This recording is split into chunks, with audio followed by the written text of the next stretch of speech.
Gikan sa usa sa mga showbiz families dinhi sa Pilipinas ang atong bisita karon sa Biztalk. Apan gawa sa sikat nga apelyido nga iyang gida, andam na kining batanong aktor nga ipakita usab ang iyang talento sa umaabot niya nga mga projects. Busa, let's get to know more about our kapuso artist Sandro Muhlach. Maayong buntag Sandro at welcome dito sa programa.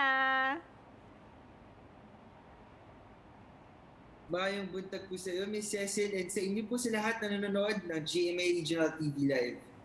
First of all, Sandro, we'd like to know who named you Sandro. Do you know ba the story behind your beautiful name? Actually po kasi, yung full name ko po is Alessandro Martino Muhlach.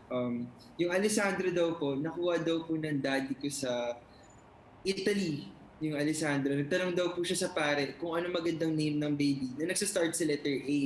Kasi po may tradition po kami mga Muhlach na dapat yung name is nagsastart sa letter A. So yung daddy ko po is Angelo, yung lolo ko po is Alexander. So ako naman po Alessandro. And also, we'd like to know, what's it like growing up having a celebrity father like Nino Muhlach? How will you describe your dad? How would I describe my dad? Si Papa, he's the best dad that I could ever ask for.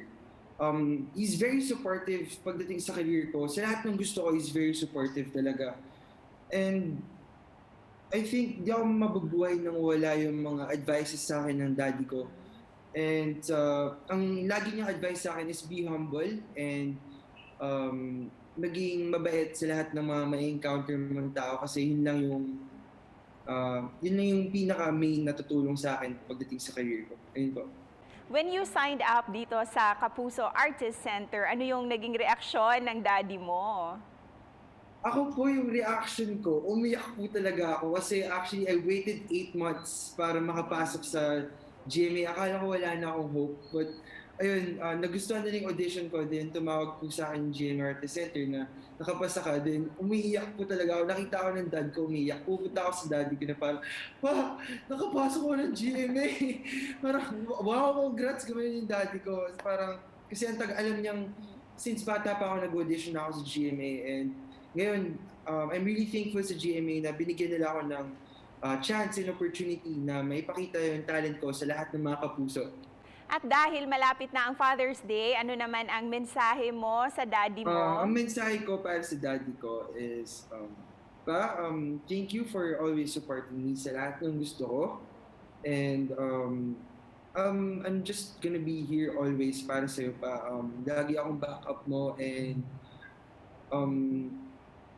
gagawin ko yung best ko para maging proud ka. And you know pa kung gaano kita kamahal.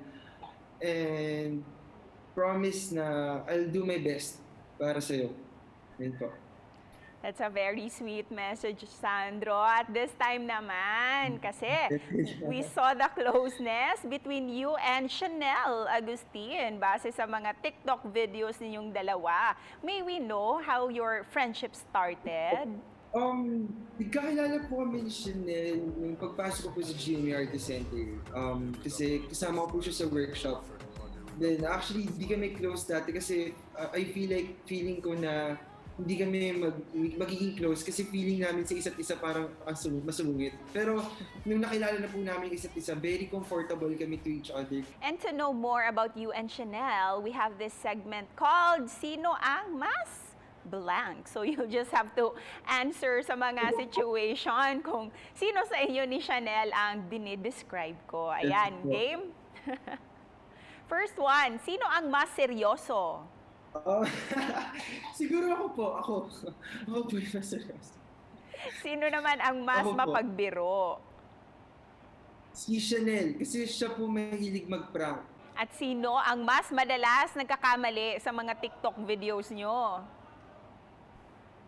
Dati ako po, pero ngayon siya na. Pero usually, lagi kami yung nagtutulungan sa TikTok. Pag may hindi ako alam, nagpapaturo ako sa kanya. Ayan, at ngayon na magsisimula na ang showbiz journey mo, Sandro. Ano ba yung hinahanda mo para sa aming lahat ngayong taon na ito? I'm in training para sa mga upcoming shows ng GMA. And abangan niyo po yung guesting ko sa pilot episode ng Flex. Makakasama po nila ako dun. And Sana po supportahan niyo po ako sa aking journey sa GMA Artist Center. Follow niyo po ako sa Instagram, TikTok, and Twitter at Sandro Muhlach and Sandro Muhlach at Facebook. Ayun po.